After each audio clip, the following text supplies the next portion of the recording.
Hey garden lovers, what are you growing this fall? Here it's time to clean out some out of control growing beds and get some more fall veggies planted. This is one of my favorite times of year.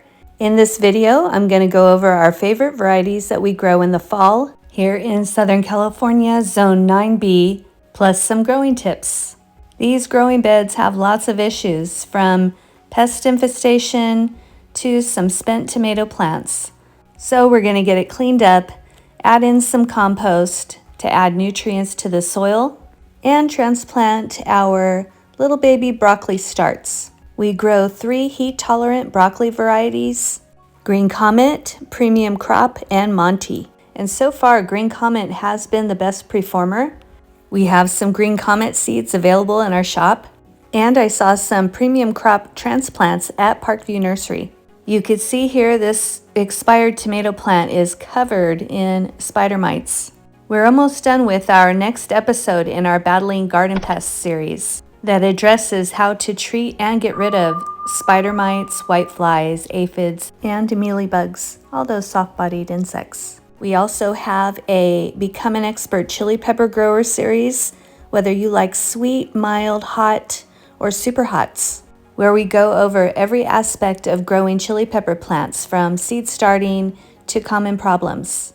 All right, got the beds cleaned up, it's looking much better, and I transplanted some purple broccoli and some Agnese. My favorite purple broccoli to grow is burgundy broccoli. We have seeds available in our shop, and purple sprouting broccoli by San Diego Seed Company.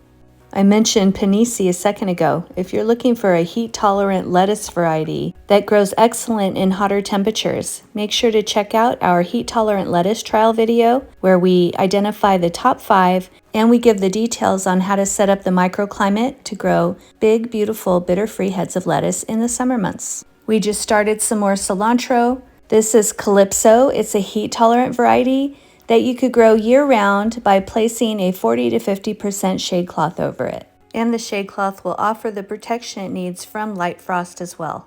Here are a couple other herbs that are sensitive to frost. And here are some that can tolerate frost. And I mentioned this one earlier. That is Monty by Johnny Seeds, and it's a heat-tolerant broccoli as well. We're at an elevation of 1900 above sea level, so we do get a light frost a couple times a year. And most brassicas can handle light frost, but broccoli and cauliflower can be more sensitive to head formation when the temperatures stay too low. So we grow these in beds that have protection over them. This is the beautiful Day Purple, my favorite cauliflower variety. I mentioned that I saw some Premier Crop broccoli at Parkview Nursery, and they also had some purple cauliflower transplants available. And we're growing lots of root vegetables over the next several months. You can see here we've been growing our root vegetables in clusters. It started a few years ago when I saw Charles Dowding was growing beets in clusters in little groups. And so I tried it with radishes, and now I'm doing it with onions. As they grow, they just push away from each other. Growing in clusters like this, you usually get 1 or 2 large, couple medium, and a couple small, which works great for us because we're not always needing a large onion.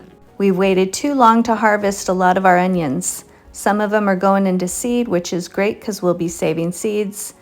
And some of these varieties have kept well in the soil, but the longer they keep in the soil, the more their wrappers start to disintegrate, and that means the less storage capability they have. We've been harvesting ours as we need them, and we really overplant onions because we use them all around the growing areas for pest deterrent.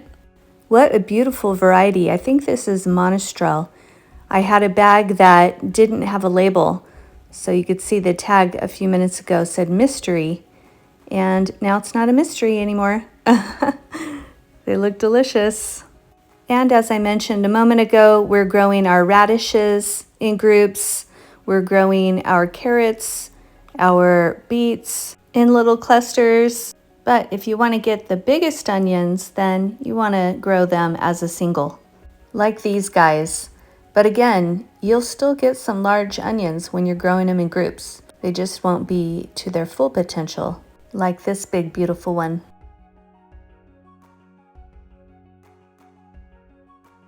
We're growing potatoes year-round, although this has been the worst year for spider mites on our potato foliage. This clip is from a couple months ago. Same container, same plant, but we treated it, so make sure to subscribe for our upcoming video on how to get rid of spider mites. Now that the temperatures have cooled off, we have many more options for growing leafy greens. We'll be succession planting many different types of varieties of lettuce, and we'll make sure to feature some in some shorts. That beautiful one is Agnese. Since we do get frost a few times a year, and some varieties of lettuce can be sensitive to frost, we'll be planting ours under our 40% shade cloth. It will provide the protection that they need from frostburn. Some other leafy greens we like to grow are Palmarosa radicchio and endive. We shared a recipe some time ago of a Yugoslav potato salad that my mom makes. So delicious. We'll make sure to share it again in a short in a few weeks when we have some leaves ready to harvest. You can see the winds are going crazy right now. We have a nice storm blowing in. I'm sure we're going to have some plant casualties though, because we are having some severe gusts. This incredibly beautiful and huge plant was not marked, so couldn't find the tag, and I think it's a 1,000 head kale style. Similar to that beautiful red onion, I grew this as a mystery seed. Now that I know what it grows, and if we have seeds available, we'll add it to our shop. And if you're looking for a large and delicious leafy green to grow, check out 1,000 Head Kale by Baker Creek. This plant is over 4 foot tall. It's amazing.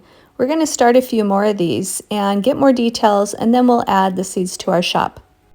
Another leafy green we like to grow this time of year is Swiss chard. This is the ruby red, so beautiful, and we love to grow Ford Hook. We picked these up from Parkview Nursery, and we're looking forward to making some lettuce wraps. I forgot to mention leeks when I was talking about root vegetables, and I'm sure I'll forget to mention some other stuff that we're growing, so we'll add those as shorts. Many of the things that I've learned in growing food has been by accident, like these leeks. These leeks popped up on their own, and they had bolted. I saved some seeds from a few others, and I removed them at the soil level because we're doing no dig. And here they are popping up from the previous roots. I looked it up, and it's totally a thing that they do that I didn't know about. Always learning, always growing. And of course, this is the best time of year to grow spinach. Spinach is very sensitive to heat. We have some heat-tolerant varieties we grow, like Bloomsdale, and we picked this variety up from Parkview. It's called Riverside. We're going to grow it out and see how it does in the heat as well, so we'll make sure to save seeds this season. Mustards are always fun to grow this time of year, and normally we have the red giant popping up as a volunteer in different parts of our garden, as we have pictured here on our website. So that tells me that we probably disturbed the soil too much when weeding. I'm going to look around a little more, but if I can't locate some, I'm going to go ahead and drop some seeds in an area where it gets some sprinklers, and they'll just grow wild. And they're delicious for lettuce wraps as well. And when mentioning herbs, I forgot to mention arugula and watercress. Here we have some watercress just popping up. Watercress is frost hardy, down to 15 degrees, and arugula is tolerant of light frost. These leaves are already getting beat up by the storm. We're getting ready to sow some pea seeds. I love Urban Farmer's snap peas. Here we have a snow pea variety, and we're going to try this cute container variety by Baker Creek. And we're going to add some beautiful color with this Elegance blend from Botanical Interests. So the storm is here, and I'm so excited about free water from the sky. Water is expensive these days, so I love being able to turn off the irrigation. We have also had some extreme high winds, so I got to get out here and stake up some of our veggies that are toppling over, like this heat-tolerant lettuce trial varieties that we're letting go to seed for our heat-tolerant lettuce collection. We should be able to replenish the seeds in a few weeks, and if you want to buy single packs, we mentioned the seed company in the videos. All right, that's it for now. Enjoy your week and enjoy your garden.